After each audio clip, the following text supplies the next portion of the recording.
Welcome back नाजरीन, हम अपने ब्रेक से वापस आ चुके हैं। ब्रेक से वापस आने के बाद मैं आपको ये बता देती हूँ कि हमसे कांटेक्ट करने का क्या तरीका है। फेसबुक पे हमारा पेज मौजूद है हेलो मॉर्निंग का HELLO hello HELLO hello MORNING।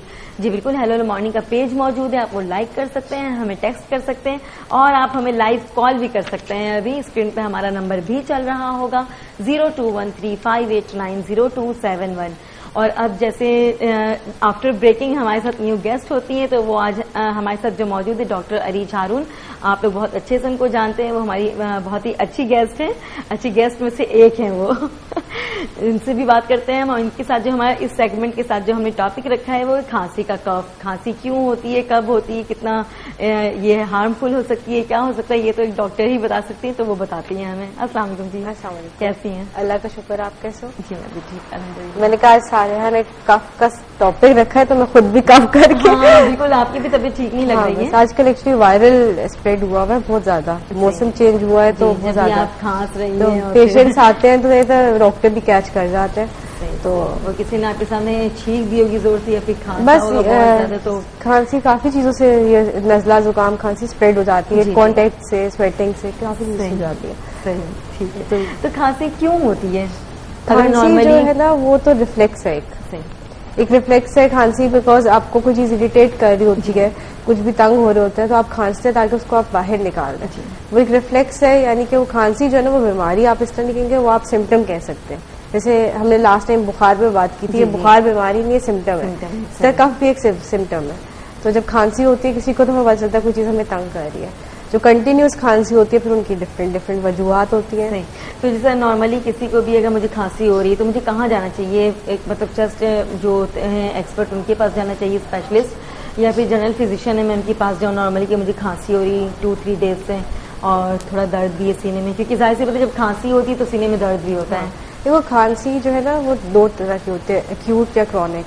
जो आप कहते हैं ना 2-3 दिन से, वो एक्यूट का मतलब होता है कि जो अभी कुछ अर्से पहले शुरू हुई और फिर खत्म हो जाए। क्रॉनिक होती है जो कई साल तक, 3 महीने से ज्यादा चलती है।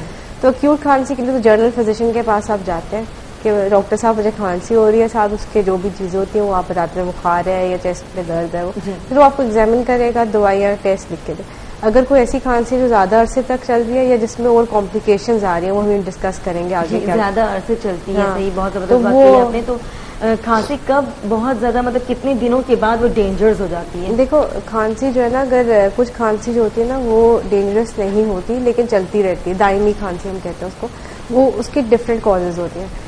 खांसी डेंजरस तब होती है जब उसमें ब्लड आना शुरू हो जाए स्पूटम में या बलगम में, जो हम कहते हैं रेशा जो होता है, या फिर उसके साथ बहुत ज्यादा हाई ग्रेड फीवर हो जाए, या उसके साथ चेस्ट में से आवाजें आना शुरू हो जाए, वीजिंग हम कहते हैं, जैसे सीटी बजती है ऐसी आवाजें आती हैं, पसलियां बजती हैं, यूं ऐसा लगता है जैसे कोई आप खांसी के दौरान या फिर खांसी के दौरान भी और खांसी के अलावा भी, जैसे खांसी के ले रहे हो, हाँ सांस अंदर खींचेंगे तो आवाज आएगी आपको, आपकी पसलियां, या फिर आपका जो सांस लेने का जो हम रेट कहते हैं, जैसे 1 मिनट में जो नॉर्मल हम सांस ले रहे हैं उसका रेट बहुत ज्यादा हो जाए, तो ये फिर डेंजरस होती है। कभी जो लॉन्ग अरसे तक चलती है ना वो डेंजरस नहीं होती, लेकिन आप उसको चाहिए कि उसको चेक करा लें कि वो किस वजह से है। ठीक है।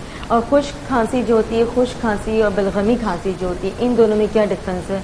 या इन दोनों में सेम आप लोग मेडिसिन वो करते हैं, लिखते हैं, या फिर कुछ अलग होता है? डिफरेंस है, इसीलिए दोनों को डिवाइड किया हुआ है कि खुश्क होती है, खुश्क होती है इसमें बलगम बाहर नहीं आ रही होती, रेशा नहीं आता।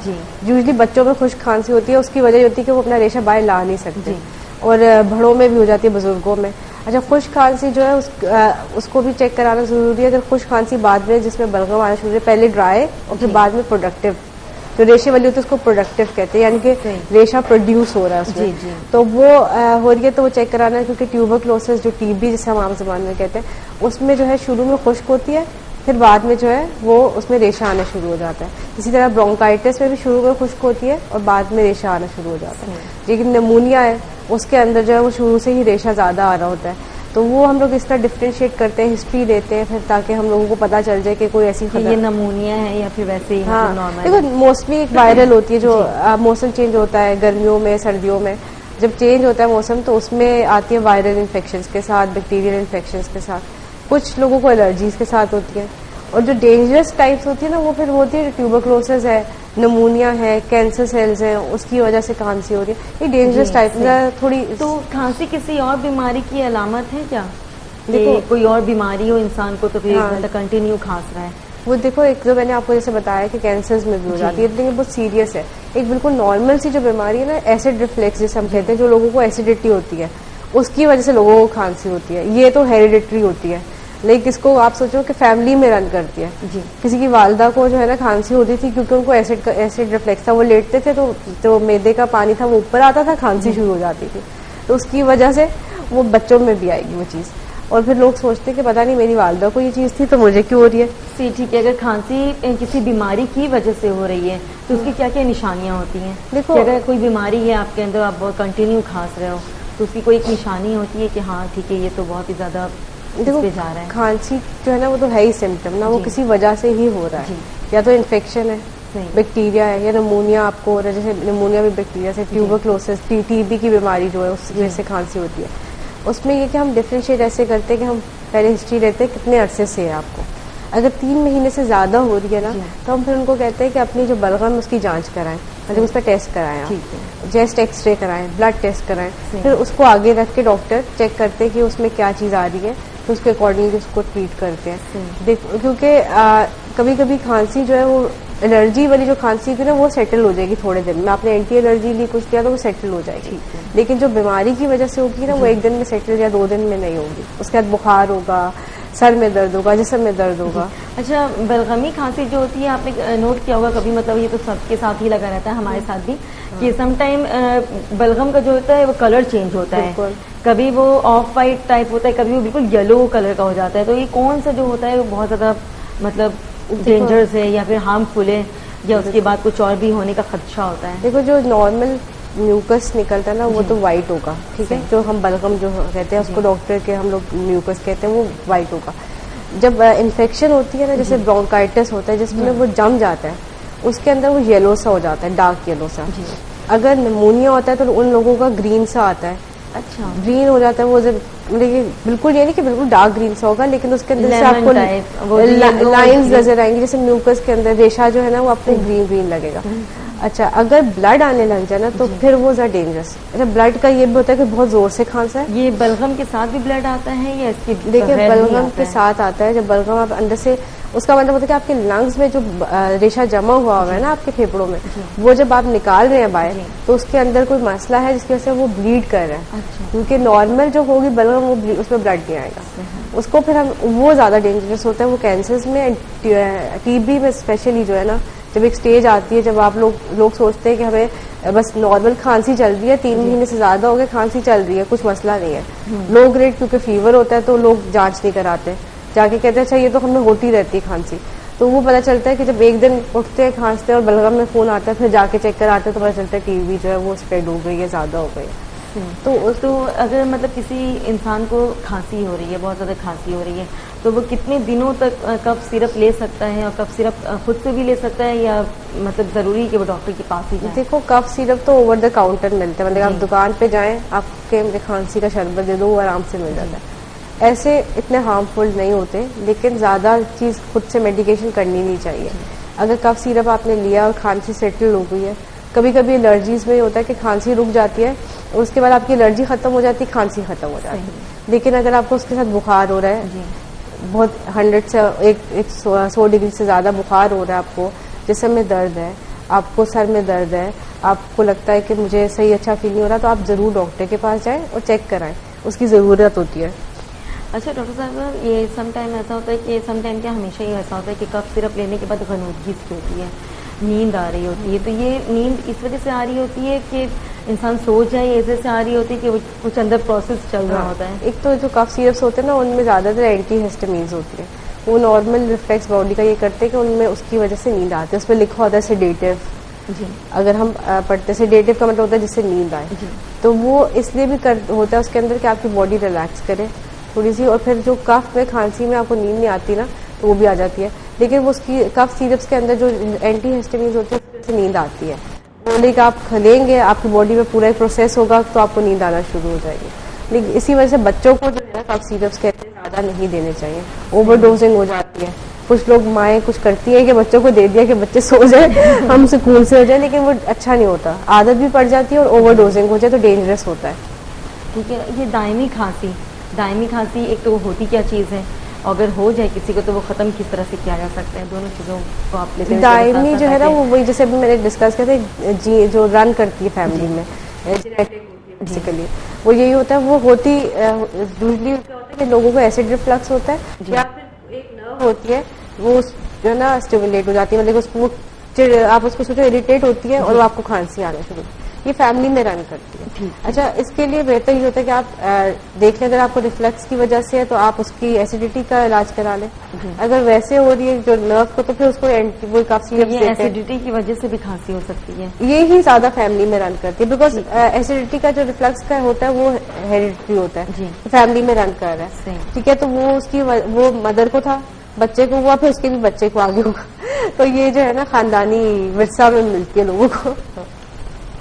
इसलिए दायमी खांसी जो है नॉर्मली जो है ना लोगों को पता नहीं चलता, लोग कहते हैं कि हमें हो रही है खांसी 3-3 महीने से, ना उसमें बलगम का कोई मसला है ना बुखार का कोई मसला है, बस खांसी है, हम रात को सोते हैं तो हमें खांसी है। तो सही कह रही हैं आपकी, कुछ लोग होते हैं जो हमेशा खांसते ही रहते हैं, और स्पेशली जी जबकि ना कोई मेडिसिन ले रहे होते हैं ना ही कोई कफ सिरप और कुछ भी नहीं, और कहते हैं कि बस ठीक है नॉर्मल रहते हैं, और समटाइम मतलब इंसान उससे इरिटेट हो रहा होता है कि आप बैठे हुए बातें कर रहे हैं कोई बंदा कंटिन्यू खांस रहा है, फिर 2-3 मिनट गुजरे फिर वो खांस रहा है, तो ये क्या चीज होती है, मतलब उसकी अपनी एक वो होती है हैबिट होती है या वाकई कोई प्रॉब्लम है उसके अंदर? वो इरिटेट हो रही होती है, नर्व जो होती है हमारी जो खांसी जिसके समय होती है वो इरिटेट होना शुरू हो जाती है ना, तो जिस लोगों की हो रही होगी उसको वो बार बार करेंगे, तो उनको या तो कफ सप्रेसेंट्स देते हैं ताकि उनको खांसी ना हो, नर्व इरिटेट ना हो, या फिर यही कि अगर रिफ्लक्स की वजह से हो रही है तो उसका इलाज कराए कि आपको एसिडिटी का प्रॉब्लम ना हो, तो वो क्योंकि जब एसिड वापस आता है वो भी नर्व को स्टिमुलेट करता है। सही, तो ऐसे लोगों को चाहिए कि वो कंटिन्यू अपना इलाज करवाएं, या उसका कोई मतलब कोर्स होता है कि ठीक है आपने इतने दिन एंटीबायोटिक्स ले ली, या फिर देखो एंटीबायोटिक्स तो ऐसे देंगे ही नहीं ना, अगर बुखार हो रहा है जी तो फिर देंगे, कोई आपको इन्फेक्शन का है खर्चा तो फिर देंगे, वरना तो एंटीबायोटिक्स नहीं देंगे। तो ये इन्फेक्शन नहीं है जो इनको खांसी हो रही है, ये इन्फेक्शन नहीं होती, एक दूसरे को लगती नहीं है, इन्फेक्शन तो होगी ना कि मैं किसी को लगे स्प्रेड हो, वो इन्फेक्शन नहीं है क्योंकि स्प्रेड नहीं हो रही, उन्हीं को होती है खाली, ठीक है, या उनके बच्चों को हो जाएगी किसी को, ये जीन्स में रन कर रही होती है, तो ये जो है ये इन्फेक्शन नहीं है। इसके लिए कफ सप्रेसेंट्स देंगे या एंटी एलर्जीज दे देते हैं उन लोगों को ताकि वो इरिटेशन ना हो, कोई चीज, कभी कभी धुएं से लोगों को खांसी शुरू हो जाती है, वो ये भी यही होता है, फैमिली में रन करती है, तो उनको एंटीबायोटिक्स नहीं देंगे। सही, वो नॉर्मल मतलब कोई भी मेडिसिन, एंटीबायोटिक्स तो देखो फीवर जब हाई ग्रेड होगा ना 100 डिग्री से ज्यादा होगा तो उससे पहले तो देना ही नहीं है ना, क्योंकि अगर आपको पता ही नहीं कि आपको खांसी एलर्जी की वजह से हो रही है या वायरल है या क्या है, तो आप एंटीबायोटिक्स नहीं देंगे। तो इसलिए कहते हैं कि खुद से जाकर कफ सिरप ना परचेज करना है, खुद से जाके देखो जो है सेल्फ मेडिकेशन किसी तरह की भी नहीं करनी चाहिए। हम लोगों को डोज नहीं पता होती, आम जो है लोग उनको पता नहीं होता इसमें क्या है, 2-3 नाम के कफ सिरप्स आते हैं, उनमें एक ही चीज है, हमने सोचा ये भी ले लेता हूँ, 2 घंटे में होता क्या है वो इतना ज्यादा उसका इफेक्ट हो जाता है कि आपकी लंग्स, लिवर, किडनी सब जो है ना वो इफेक्ट होती है और लिवर और किडनीज डैमेज हो जाती है। सही, तो इस तरह से नहीं यूज करना चाहिए। नहीं करना चाहिए। किस मौसम में ज्यादा खांसी होती है? दोनों में, और बहुत खराब होती है। दोनों में होती है, लेकिन एक मजे की बात बताओ, लोगों को कॉन्सेप्ट नहीं होगा, लोग सोचते होंगे सर्दी में खांसी होती है, गर्मी की खांसी ज्यादा बुरी होती है। अच्छा, बिकॉज हम गर्मी में एहतियात भी नहीं करते ना, ठंडा पानी भी पी लेते हैं, हम एसी में भी बैठ जाते हैं, ठीक है, हमें सूप पीना या गर्म कोई चीज कहे कि आप ले लें, देखो घर में भी बड़ी चीजें होती है, रेमेडीज होती है, जैसे खांसी किसी को हो जाए तो शहद और हल्दी देनी चाहिए, बिकॉज हल्दी जो है ना कारण नेचुरली उसका ये असर रखा है कि आपको कि ब्लड सर्कुलेशन अच्छी होगी और एंटीबैक्टीरियल भी है। ठीक है, शहद और हल्दी इसकी क्वांटिटी बताते चलें क्योंकि ये बहुत जबरदस्त बात आपको बता दी। बिल्कुल, ये मदद के लिए, बिकॉज मैं बहुत ही गौर से देख रहे होंगे जनरल फिजिशियन ही, ये मैं एज ए डाइटिशियन आपको बता दूं कि आप जो है ना 1 टेबलस्पून शहद का भर के और उसमें 1/4 यानी कि 1/4 छोटा चम्मच, चाय का चम्मच हल्दी, उसको मिक्स करके और ले लें और उसके ऊपर थोड़ा सा नीम गर्म पानी पी लें, तो शहद जो है वो लुब्रिकेंट यानी कि आपको अच्छा सॉफ्ट जो ड्राइनेस हो रही होती है गले में वो खत्म हो जाएगी, और जो हल्दी है ना वो आपके एंटीबैक्टीरियल भी है और आपकी सर्कुलेशन अच्छी करेगी, तो आपकी लंग्स खुलेंगे, अब अच्छा फील, खांसी रुक जाएगी। आप नोटिस करें जो बच्चे बहुत खांस रहे होते हैं उनको अगर आप दें ना तो तो आधे पौने घंटे में खांसी सेटल हो जाती है। ठीक है, मतलब ये घरेलू टोटके टाइप, घरेलू टोटके। एक और भी चीजें कि कहते हैं कि शहद और काली मिर्च, हाँ वो भी बहुत अगर अच्छे ब्लैक पेपर का हाँ। आपने वैसे ही उसकी जो पाउडर फॉर्म में होता है आपने वो खिला दिया, तो वो बच्चों को भी दिया जा सकता है या सिर्फ बड़ों के लिए? दे बच्चों को भी दे सकते हैं एक्चुअली। उसकी हम जैसे मैं एज ए न्यूट्रिशनिस्ट जब बताती हूँ, ये चीजें होती है ना आपकी जो सर्कुलेशन अच्छी करते हैं, हम इनको कहते हैं बर्नर्स, फैट बर्नर्स होते हैं। फैट बर्नर्स क्या होते हैं कि आपकी सर्कुलेशन अच्छी हो रही है।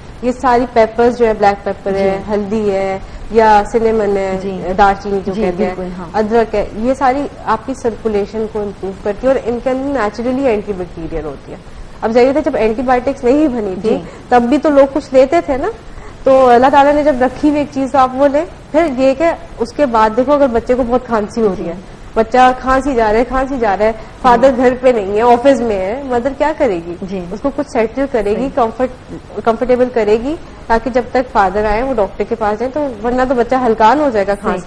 अच्छा, तो पहले के जमाने में क्या हुआ करता था? अगर जस्ट हल्दी और शहद अगर ले लिया किसी ने और उसको कंटिन्यू इस तरह से यूज करते थे जैसे अभी हम करते हैं कि ट्वाइस अ डे ये वाली मेडिसिन लेनी है, थ्राइस अ डे ये वाली सिरप लेनी है, तो इस तरह से कर सकते हैं क्योंकि इसमें कोई साइड इफेक्ट नहीं है। ठीक है, आप नेचुरल जो चीजें लेते हैं और साइड इफेक्ट उनका बिल्कुल अगर कोई होगा तो वो भी ऐसा होगा कि आप कवर कर सकते हैं उसको, तो वो आप ले सकते हैं 2 दफा 3 दफा। बेहतर ये होता है कि बच्चे की खांसी बहुत ज्यादा है तो आप ऑल्टरनेट कर दें, शहद और हल्दी दे दें, फिर शहद और काली मिर्च थोड़ी सी दे दी, फिर ग्रीन टी बना के उसको दे दी, ताकि उसका जो है ना लंग्स क्लियर आउट होते रहे। बच्चे जो है खुद से खांस नहीं सकते, बड़ों के साथ भी यही करें, क्योंकि उसे ये कि म्यूकस निकलेगा, सेटल सूदिंग इफेक्ट होगा, वो जरा उनको कंफर्टेबल फील करेंगे। फिर डॉक्टर के पास जाएंगे तो वो आपको मेडिसिन देगा, तो उसके साथ भी ले सकते हैं आप, उसमें कोई इशू नहीं है। सही। तो खांसी ना हो इससे बचने का क्या तरीका है? देखिए खांसी, जिस तरह आपने कहा कि गर्मियों में जो खांसी होती है वो ज्यादा डेंजरस होती है, बट लोगों की ये थिंकिंग होती है कि अब सर्दी आ गई तो अब तो खांसी नजला ये सारी चीजें। सर्दियों में लोग इसलिए एहतियात कर लेते हैं ना कि आ रही है, मौसम चेंज हो रहा है, सर्दी है तो खांसी नजला आ रहा है, तो वो एहतियात करते हैं तो बच जाते हैं। या फिर जब सर्दियों में सूप भी ले लिया, कोई गर्म चीज ले ली, तो लेकिन गर्मियों में बिल्कुल एहतियात नहीं होती।